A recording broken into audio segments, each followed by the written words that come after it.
Hello guys, hope आप सब लोग तैयारी कर रहे होंगे जोर शोर से। गाइस, ये पार्ट 3 है previous year question paper analysis का, जिसमें आज हम लोग इंग्लिश का डिस्कशन करेंगे, जो कि पार्ट ए में आते हैं, राइट। तो आप सबको पता होगा, जो 4/3/2012 को एग्जाम हुआ था, टोटल क्वेश्चन 100 था, टोटल मार्क्स 100 था।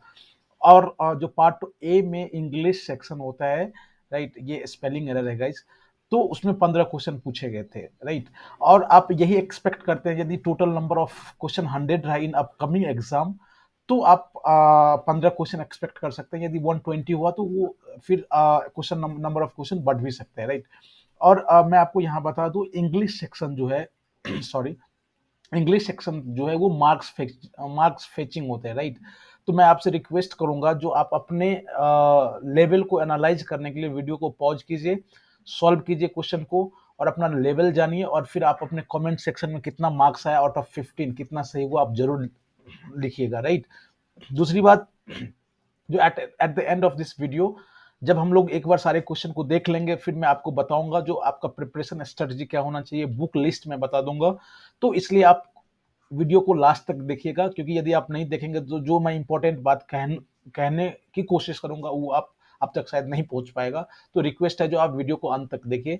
दूसरी बात, यहाँ एक और इंपॉर्टेंट इंफॉर्मेशन मैं दे दूं, जो ये पार्ट थर्ड सीरीज है, इस सीरीज का चल रहा है। फर्स्ट पार्ट और सेकंड पार्ट ऑलरेडी अपलोड कर दिया गया है। फर्स्ट पार्ट में मैंने पॉलिटी का और सेकंड पार्ट में करंट अफेयर्स का अपलोड किया है। आप जाके उसको देखिए। मैं आपको एंड स्क्रीन में और आई आई बटन में मैं एक प्लेलिस्ट ऐड कर दूंगा डेप्टी डायरेक्टर से। उसमें आपका जो भी डॉट है, आपका स्टडी मटेरियल, आपका क्या स्ट्रेटजी होना चाहिए, क्या सोर्सेज है, सब कुछ है। तो आप जाके जरूर उसको देखिए। और जो इम्पोर्टेंट बात ये भी है कि यदि आप फर्स्ट टाइम विजिटर है तो जरूर आप उसको सब्सक्राइब कीजिए, लाइक शेयर कीजिए, क्योंकि ये जो चैनल है आपके एग्जाम को इजियर बनाते हैं, राइट। तो लेट्स स्टार्ट। जो हम लोग इम्पोर्टेंट चीज, जो आज जिस चीज के लिए हम लोग यहाँ हैं, हम लोग ये देखते हैं ना। सी दिस इज योर, ये एग्जाम 2012 को हुआ था गाइज, डेप्टी डायरेक्टर के लिए। उस समय 36 पोस्ट था। तो ये इंग्लिश का है। और पार्ट ए में, जैसे कि इस बार भी आप यदि क्वेश्चन देखेंगे, सिलेबस देखेंगे, जो कि नोटिफिकेशन में आया हुआ था, उसमें यही लिखा हुआ है, जो पार्ट ए इंग्लिश। और एक चीज उसमें है, जो वर्ड जो है वो वर्क मैन लाइक, जितने भी है इंग्लिश अंडरस्टैंडिंग, ये इसकी बात की गई है। तो ये आप वीडियो को यहाँ पॉज कीजिए, इस कॉम्प्रीहेंशन को, ये जो कॉम्प्रीहेंशन दिया हुआ है उसको आप पढ़िए, और इस पर बेस्ड ये 3 क्वेश्चन है, राइट। 1, 2 and 3, right. तो मैं आपसे आज रिक्वेस्ट करूंगा, जो ये एक्चुअली इंग्लिश का जो पार्ट होता है वो मार्क्स फेचिंग होता है गाइज, राइट। यदि आपकी तैयारी सही है, आप इंग्लिश में थोड़ा बहुत पकड़ है, तो आप 15 में एबव 12 तो ला ही सकते हैं, राइट। यदि फिर मैं कह रहा हूँ, यदि इफ यू आर जो आपका ग्रिप है जो इंग्लिश पे अच्छी है, तो आप 15 12 ला सकते हैं, और यदि सही है तो और ज्यादा भी हो सकते हैं, राइट। तो ये तो कॉम्प्रीहेंशन का हो गया, इसको आप सॉल्व कर लीजिएगा। बाद बाकी मैं सॉल्व किया तो आंसर बताने का कोई फायदा नहीं है। आप सॉल्व करके कमेंट में कीजिए, फिर हम लोग वहां डिस्कस कर लेंगे क्या है नहीं है, राइट। जो अब ये नेक्स्ट पार्ट जो है, पहला जो पोर्शन था उसमें कॉम्प्रीहेंशन था, ये आपको ध्यान रखना है, राइट। कॉम्प्रीहेंशन। दूसरा जो है, ये कह रहा है जो opposite meaning of the underlined word in the sentence. Guys, यहाँ जो भी आप लोग एसएससी या फिर इस तरह के जो पेपर देते हैं, और वहां जो सिनोनिम्स और एंटोनिम्स होता है, इससे ये थोड़ा डिफरेंट है। किस सेंस में मैं बात कर रहा हूं, राइट। यदि मान लिया जाए ये सेंटेंस नहीं दिया होता, यहां पहले सेंटेंस को हम पढ़ते हैं, the fact was discovered only on reaching the summit.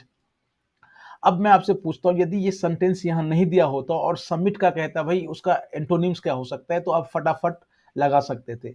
लेकिन जब यहां सेंटेंस दिया हुआ है, तो आपको इस सेंटेंस के अकॉर्डिंग ही आपको जो उसका मोस्ट, जो मोस्ट नियर टू अपोजिट, ये डायरेक्ट अपोजिट नहीं है, या फिर आप क्वेश्चन को ध्यान से पढ़िए, मोस्ट नियर टू अपोजिट, जो कि सेंटेंस में फिट बैठता हो, आपको ऐसे ही यहाँ आंसर करना है। तो गाइज, ये आप सॉल्व कीजिए। हालांकि मैं बता देता हूँ, यदि आपको ऐसा है तो वीडियो को म्यूट कर दीजिएगा, जिससे मेरी आवाज आपको नहीं सुनाई दे, और पहले आप वीडियो में जितने भी क्वेश्चन है उसको सॉल्व कीजिए, और फिर एक बार आप कीजिए। मेरे अनुसार इसका जो आंसर होगा, ये होना चाहिए, बी होना चाहिए, राइट, बॉटम, राइट।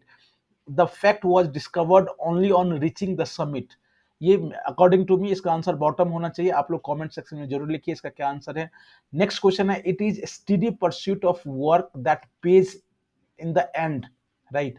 मतलब यहाँ स्टडी मतलब एक तरह से निरंतर हो गया, राइट। यदि आप निरंतर कोई काम करते रहते हैं, कोई काम को फॉलो करते रहते तो बाद अंत में आपको उसका फल मिलता है। तो फिटफुल मीन्स क्या होता है, रुक रुक कर, राइट, रुक रुक कर होता है। तो फिटफुल इसका सही अपोजिट हो सकता है, यहाँ अब बॉटम इसका हुआ आंसर, राइट।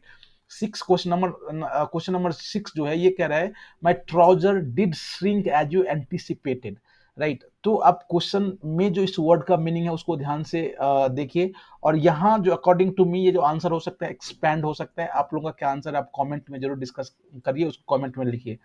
नेक्स्ट जो क्वेश्चन है, he strangely refuted the allegation, right.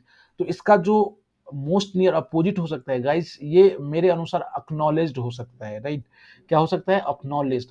तो यहाँ आप इस सेक्शन जो एंटोनिम्स एक तरह से कह लें, इस सेक्शन से आप क्या देखें, जो वर्ड बहुत ज्यादा डिफिकल्ट नहीं है, सब लोग जानते हैं रिफ्यूट मतलब क्या होता है, श्रिंक मतलब क्या होता है, सबमिट मतलब क्या होता है, स्टीडी मतलब क्या होता है, वर्ड डिफिकल्ट नहीं है। लेकिन द ट्रिक यहाँ ये है गाइज, जो आपको प्रॉपर यूज ऑफ वर्ड होना चाहिए। यहाँ से हम क्या टेक आउट ले सकते हैं पॉइंट, यूज ऑफ वर्ड, किस चीज का आप कहाँ यूज करेंगे, कौन से वर्ड का। आपको मीनिंग सबका आता होगा। सबमिट मतलब कोई कह सकता है वो चाय पे है, स्टडी मतलब कोई कह सकता है जो ठीक है लगातार नियंत्रण, श्रिंक मतलब सिकुड़ना, रिफ्यूट मतलब बिल्कुल मना कर देना, इसका मीनिंग कोई कह सकता है, राइट। लेकिन आपको सेंटेंस में यूज क्या है, वर्क, जो वर्ड होना चाहिए वर्क मैन लाइक, ये आपके सिलेबस में ये वर्ड है, वर्क मैन लाइक आपका इंग्लिश पे पकड़ होना चाहिए, राइट। तो आप जो लंबे लंबे वर्ड और डिफिकल्ट डिफिकल्ट वर्ड याद करेंगे, it will not work at all, right. मैंने आपको ईपीएफओ या फिर इस तरह से जो भी क्वेश्चन पेपर है आप उसके इंग्लिश को देखिए, आपको पता चल जाएगा जो वर्ड जितने भी वोकैब आते हैं वो डिफिकल्ट नहीं आते हैं, इसका यूज कहाँ होना चाहिए, that is the important, right. तो यहाँ से हमने एक टेक अवे पॉइंट का देखा, जो यूज ऑफ वर्ड कहाँ होना है, राइट। उसी तरह से अब एक यहाँ है मोस्ट नियर मीन सिनोनिम्स आप कह सकते हैं। तो यहाँ ये कह रहा है contrary view point in any discussion are necessary for they help to reach a balanced conclusion, right. तो यहाँ अकॉर्डिंग टू मी इसका आंसर अपोजिंग होना चाहिए। बाद बाकी आप लोग बताइए। ये कह रहा है only superstitious people believe in omen. Omen means क्या होता है, कोई संकेत या एक तरह से यही संकेत ही कह सकते हैं। तो यहाँ मेरे अनुसार सिग्नल होना चाहिए। अब आप लोग बताइए इसका क्या आंसर हो सकता है। हाँ, जब आप क्वेश्चन बताइएगा तो उसको प्रूफ के साथ, राइट, ऐसे नहीं सर ये होगा और वो होगा, no not at all, right. Next question है जो a good novelist should be able to portray his character well. अब यहाँ पोर्ट्रे का मतलब अकॉर्डिंग टू मी इलस्ट्रेट होना चाहिए, राइट। यदि पोएम होता तो यहाँ आप पिक्चराइज कह सकते थे, लेकिन यहाँ नोवेलिस्ट नोवेल की बात कर रहा है तो इसमें पोर्ट्रे है, तो इसका मोस्ट जो नियर वर्ड होगा इलस्ट्रेट होगा। और नेक्स्ट जो वर्ड है his unexpected failure in the exam through him into the state of under मेलनकली। तो अकॉर्डिंग टू मी इसका जो आंसर होना चाहिए ये ए होना चाहिए। आप लोग कमेंट सेक्शन में बताइए और क्यों होगा आपका आंसर, आप अपने आंसर को सपोर्ट कीजिएगा गाइज। तो अभी तक हमने जो सेक्शन, जो पहला सेक्शन कॉम्प्रिहेंशन था, दूसरा एंटोनिम्स, और जो तीसरा है वो सिनोनिम्स है, राइट। नेक्स्ट वर्ड जो है, नेक्स्ट जो सेक्शन है ये है आपके ग्रामर का। आपको बताना है जो किस पार्ट में गलती है, राइट। तो चलिए एक बार हम लोग डिस्कस कर लेते हैं और फिर क्या कंक्लूजन आता है इस पे हम लोग बात करेंगे। कह रहा है जो in the age of nuclear weapons and other scientific devices people consider war as most heinous crime that can be committed against humanity, right.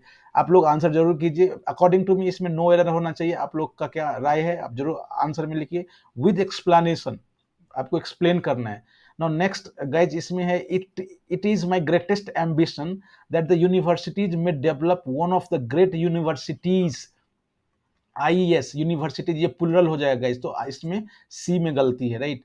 Next point है I have read both Shaw and Wells but I prefer the latter. ये जो कह रहा है, ये कह रहा है जो मैंने दोनों को पढ़ा, ये दोनों राइटर का नाम है, राइट, शाह एंड वेल्स, लेकिन मैं किसको प्रेफर करता हूँ, वेल्स को प्रेफर करता हूँ। तो लीस्ट का वर्ड नहीं, लेस, लेटर मतलब बाद वाले का। नेक्स्ट गाइस जो है none of the boys has come, none of the boys के बाद प्लुरल नॉन आता है और सिंगुलर वर्ब आता है, राइट। तो यहाँ हैज हो जाएगा, तो इसमें बी हो जाएगा गाइज। तो इस तरह से हम लोगों ने देखा, जो फिर ग्रामर पोर्शन बहुत ज्यादा डिफिकल्ट नहीं है गाइज। मैं अगेन अगेन आपको कहता हूँ, आपको मोटे मोटे बुक पढ़ने की कोई जरूरत नहीं है। अब हम लोग जो जो जिस चीज को हम डिस्कस करना चाहते थे गाइज, तो अभी तक हमने देखा जो आपका कॉम्प्रिहेंशन होना चाहिए स्ट्रॉन्ग, राइट। आपका वर्ड सिंपल आएगा लेकिन यूज ऑफ वर्ड होना चाहिए, यूज ऑफ वर्ड मतलब एंड टू साइनो दोनों कवर करेगा। और फिर ग्रामर का जो छोटा मोटा रूल है, बहुत ज्यादा भयंकर रूल या फिर बहुत कॉम्प्लिकेटेड और कॉम्प्लेक्स रूल यहाँ नहीं पूछा जा रहा है गाइस। तो इसमें आप, और ये सबसे पहले आप ध्यान रखिए, जो ये मार्क्स फेचिंग सब्जेक्ट है, राइट।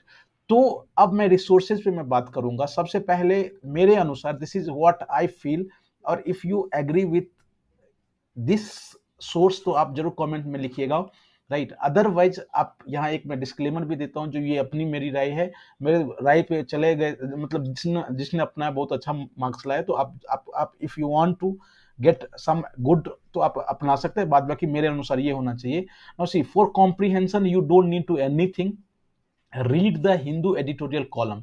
आप लेफ्ट साइड में आप देखिएगा, जब हिंदू न्यूज़पेपर निकालिएगा तो ये इस तरह से यू नो इस तरह से एडिटोरियल का सेक्शन होता है। तो ये लंबा लंबा होता है, यहाँ दो एडिटोरियल का लेफ्ट साइड में होता है, राइट। मैं आपसे एवरीडे रिक्वेस्ट करूंगा, जो आप इस एक को जरूर पढ़िए। इससे क्या होगा, जो कॉम्प्रीहेंशन पावर बढ़ेगा आपका, राइट। इससे बेनिफिट आपको क्या होने वाला है, यदि आप हिंदू कॉलम पढ़ते हैं तो कॉम्प्रीहेंशन स्किल, वर्ड पावर और ग्रामर सब कुछ आपको यहाँ से कवर हो सकता है, राइट। आपको 10 मिनट डेली देना है और कुछ नहीं करना, you don't need to do anything, right. और यहाँ जो ये चैनल है आपका क्या हेल्प कर सकता है, मैं आपको बताता हूँ। इस चैनल पे everyday 7 o'clock in the morning एक एडिटोरियल, जो लेफ्ट ऊपर या नीचे, मोस्ट ऑफ द जो पहला वाला ही एडिटोरियल का एनालिसिस होता है, जिसको टोटली एक्सप्लेन किया जाता है। जितने भी इंपॉर्टेंट वर्ड हैं उसको एक्सप्लेन किया जाता है, या इंपॉर्टेंट ग्रामर है उसको एक्सप्लेन किया जाता है।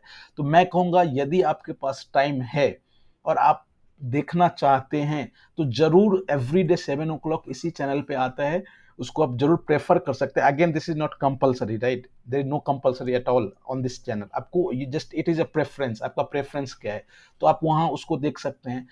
हाँ, एक इंपॉर्टेंट चीज है, जो आप एसएससी सीजीएल या फिर यूपीएससी का जो प्रीवियस ईयर क्वेश्चन पेपर है, जैसे कि एनडीए और सीडीएस, उसको एक बार जरूर देखिएगा, राइट। ये अर्नेस्ट काइंड ऑफ रिक्वेस्ट कह लें या रिकमेंडेशन कह लें, तो ये जरूर देखिएगा। यदि आपको टाइम अलाउज करते हैं, as you people are working, जैसे कि सब लोग आप वर्किंग हैं, तो एसपी बख्शी मेरे अनुसार बहुत हैप्पी हो जाएगा। बाद बाकी if you want to again prefer तो आप उसको कर सकते हैं गाइज।